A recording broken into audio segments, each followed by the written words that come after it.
All right, guys, welcome back to Doodling with Purpose, the internet's only free hieroglyphic lessons week after week. And today we're going to get into some high level stuff. So hang on to your, what are Egyptian hats? Well, crowns. I guess that's what he's wearing. Hang on to your Egyptian crowns or whatever else they called their hats. I guess they had hats. All right, we'll get to that vocabulary word in time. We've been talking about verbs the past few weeks, specifically the different tenses, things like the infinitive, the past tense, the present tense, the specific present. Well, now we get down to the future tense, which is also grouped with the participle and the future tense. The reason that I'm grouping them together is they behave, it's kind of like, why are these tenses different from all of the other tenses? And it's because Egyptian has features in it, or hieroglyphics rather, that aren't found in English. And that's treating things like a verb as a noun. Or in this case, the relative form treats it like an adverb, the participle a noun, and the future tense like a noun may, meaning someone what you may do. The dog may go outside. The person may climb the tree. So let's kind of get it down grounded and just talk about one of these forms, the participle, verb as noun.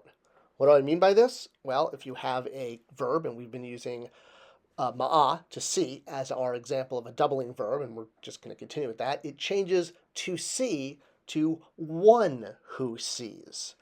So the verb actually describes the person doing the action. We don't really have this in English. We create new words. Let's dive in a little bit more because this is a key point. With the participle, you're changing it instead of to hear, to see, to love, to give, etc., etc. You're now describing what someone's doing as the verb. So in English, we create words to mean this. In Egyptian, they empower the verbs. So one who hears, one who sees, one who loves, one who gives.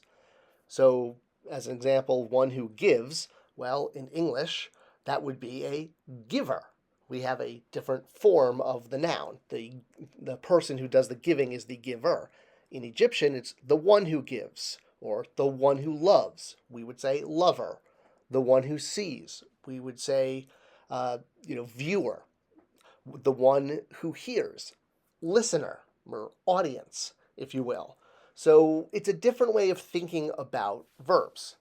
So let's look at strong verbs. We'll go through the 4 different types. So here we have to hear, sijim, one who hears, or a listener. Now in this form, strong verbs, there's no change. So a complicated form, kind of simple. There's absolutely no change. All right, but you're like, well, wait a minute, if there's no change, how am I supposed to know I'm in that form? Well, let's go through the other forms and find where the clues are. All right, so here we have the participle of a doubling verb, to see, ma'a, one who sees, or in English we would say a viewer, or a watcher, I suppose, a seer.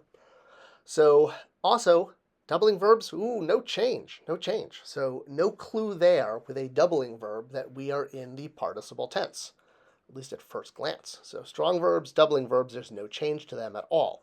It just changes the meaning. But now we're down to weak verbs. You can bet there's going to be something here.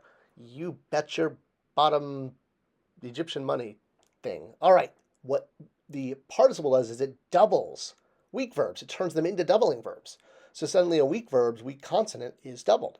So your first clue, your weak verbs have a double consonant when previously they only doubling verbs did.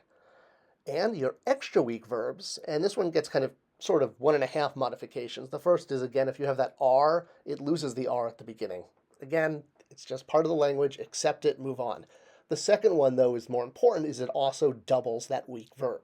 So now when you take a step back and look at the participle in totality, you'll see that what we're actually doing is we're doubling double verbs, weak verbs, and extra weak verbs, noting that doubling verbs don't double in every tense. So in this tense, they do double, and everything else does, except strong verbs. That's kind of the key, is there's no clue there, and it makes it a little bit more difficult to decipher. But knowing that 3 of the tenses have a clue, and we're going to get into some more stuff about the participle next week. This isn't going to be a 1-week lesson on the participle, but the basic premise is that everything doubles except strong, and there's no R on extra weak. All right, I hope this was a good first look at the participle. Of course, we did look at it, many lessons ago, but it's always good to circle back. I hope you enjoyed this series, like this video, and share it with friends. Thanks for being part of the class, and I'll see you guys next week.